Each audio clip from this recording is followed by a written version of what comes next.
What if I told you you could launch a marshmallow across the whole room? Goggles on, engineers. Let's build a slingshot launcher. Today we build a marshmallow slingshot. Pull back, let go, and whoosh. It's the catapult stretchy cousin. Let's go! You'll need 7 craft sticks, 3 rubber bands, a bottle cap, some tape, and soft mini marshmallows to launch.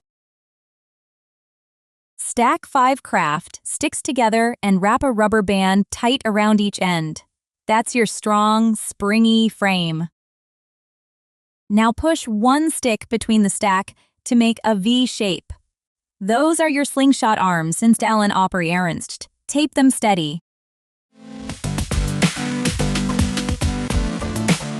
Tape the bottle cap onto a rubber band, then stretch it across both arms. That little cap is your marshmallow pouch. Safety first. Goggles on, stand behind the line, and only launch soft marshmallows. Never point your slingshot at a friend. Pop a marshmallow in the cap. Now pull it back, back, back. Feel the rubber band getting tight and stretchy? Let go! Whoosh, your marshmallow flies! Awesome launch, engineers. Did you see how far it zoomed? When you stretch the rubber band, you store energy inside it. Scientists call it elastic energy. Springy, stretchy power. Mari! Let go, and that stored energy turns into motion energy, pow, pushing your marshmallow up and away. Here's a test. Pull back a little, then a lot.